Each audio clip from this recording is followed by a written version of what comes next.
Greetings, ladies and gentlemen, and welcome to this latest edition of Tales from Outer Space, where I take stories from across the internet and read them for your entertainment. This particular story is called Hire a Human Engineer, written by Solid Childhood 4876. Hire a human engineer, they said. Humans can keep anything running, they said. Humans will save you money, they said. Well, they were obviously wrong. Captain Malkitic was attempting his least favorite task, trying to balance his financial books for the company. However, the expenses from engineering in parts and raw materials at the first stop were threatening to put the whole cargo run far into the red. At this rate, there was no way that he could ever be allowed to captain a real ship. He'd be working off a debt for this trip for years, stuck on this near-derelict piece of scrap. The ship was obsolete and supposed to be retired a decade ago. But management decided that if it was still moving under its own power, it could make money. Well, that was until Malkitic decided to hire a human. The captain buried his head in his hands, rubbing his crest. Maybe he wasn't cut out for the corporate world. Time to go get some answers. Chief Engineer, I'd like to ask you about... Malkitic came to the sudden stop as he walked into the engine room. There were parts, boxes, and tools scattered across the floor. The engine was covered in obvious modifications. A female human sat in a chair, wrapped EM-shielding loom around her new wiring. Engineer Kaylee, why, what have you done to the engine? Oh, hi, Cap. I was just doing the monthly maintenance and found the injectors were nearing the end of their service life, so I replaced them. What is the rest of this? Well, the original injectors are no longer available, so I had to print a new intake to match the new ones. The original intake was really restrictive, so I modeled a new one with improved flow. Then I noticed the inlet ports and reaction chamber were still rough cast and had some really nasty angles, so I ported and polished those to match the intake. Okay, but after I saw the state of the inlets, I decided to check the exhaust. Oh boy, were those restrictive. I was able to open them up almost double the size with some more porting. That required new exhaust manifolds, but rather than cast or print something, I decided to fabricate equal-length hardeners to tune the exhaust pulses. What? I checked the specs on the new injectors, and they could still supply plenty of fuel, even with the flow improvements with a slight tune. But I had to get the Haltech piggyback ECU to bypass the factory injectors and ignition controls. Oh, all right, but... Then I found a new in-box turbo encabulator on the marketplace for a steal. Only cost me 2 liters of Mountain Dew. That required a complete different intake and injectors, but the piggyback could handle it. I also replaced the lubricants and coolant with Royal Purple brand, way better quality than the generic stuff the station tried to sell me. But what? I also found a lightly used inertial dampener of the wrecked blockade runner. That should keep everything inside the ship from turning to soup when we accelerate or decelerate now. Soup? We now have 195% more power, 87% better acceleration, 98% better deceleration, and 79% better efficiency. Operating costs should be down 45% if we operate at our usual speeds. Okay, I like the last part. However, at our new top speed, saving increases up to 62%. How do you know how to do all of this? My family's been doing this sort of stuff for a couple centuries now, Cap.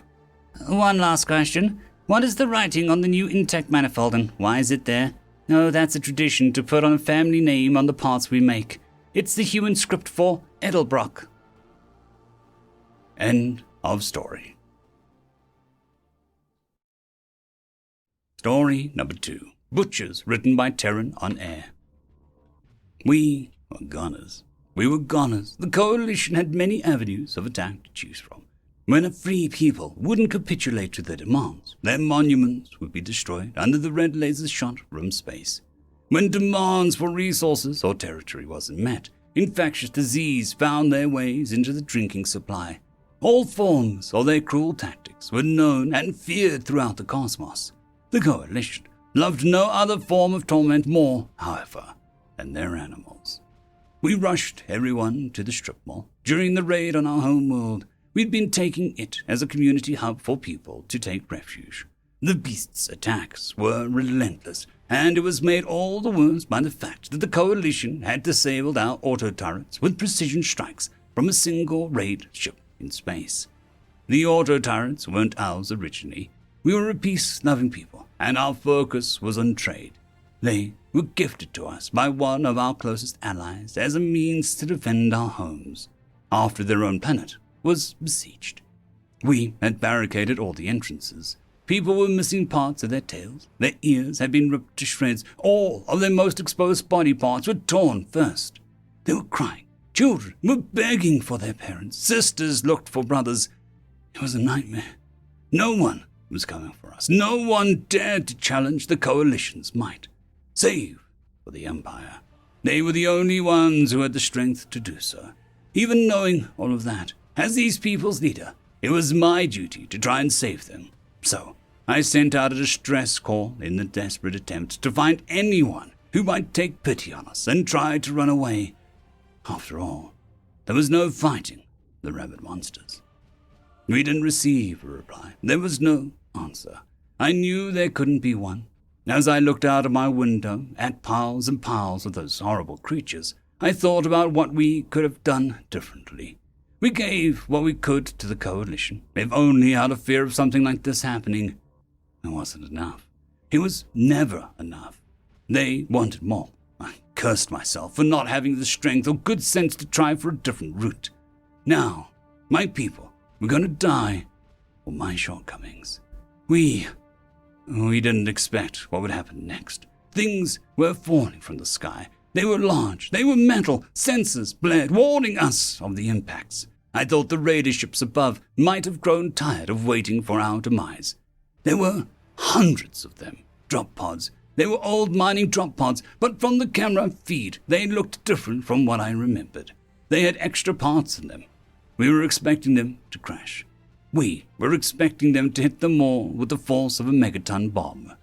They did crash, just not into the shopping center. All around us, one after the other, they hit the ground, forming a line around us. Many of them seemed to target the snapping malls and the monsters outside, landing at full force on piles of the aberrations that yearned to make their way to my people. Then we received a request for open comms.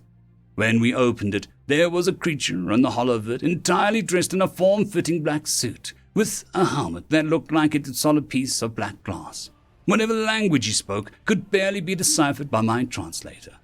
But what it gathered was, "Hellos, blue things, we are here, bad thing happens. Comes for helpness, not be concerning, back soon." Then something on the pods activated. They were outfitted with mag locks and strong ones at that. Street lights got caught by their pull, as did rebar and vehicles. The pods kept pulling and pulling until we were surrounded by a giant wall of metal. It was like a shell. Someone actually came for us. From my high vantage point, I could see what was going on. The pod doors opened, and inside, I could see the light of the largest plasma cutters I had ever seen in my life. The huge creatures had put together several of them to create a giant axis of plasma energy. They were immediately assaulted by the talons of those terrible beasts. But those people, they towered over them. They didn't seem fazed at all as they cleaved through wave after wave of the Stive's horde. Those bipedals were clearing the area all around the shopping center with each swing of their mighty axes. The fells were felled by the tens. We were mesmerized. Where before they were gnashing creatures, there were now giants standing on mountains of monster corpses. We were saved, and I cried. My prayer had been answered. My people had been saved. I came downstairs and had some of my men clear the barricade so that I might meet our saviors. As we opened the door, what I saw horrified me. The image is still burned into my brain. We were herbivores, but these giants, they were cooking those things. I couldn't help but hold back. I yelled, "What are you doing?" And they simply replied, "Cooking chicken." End of story.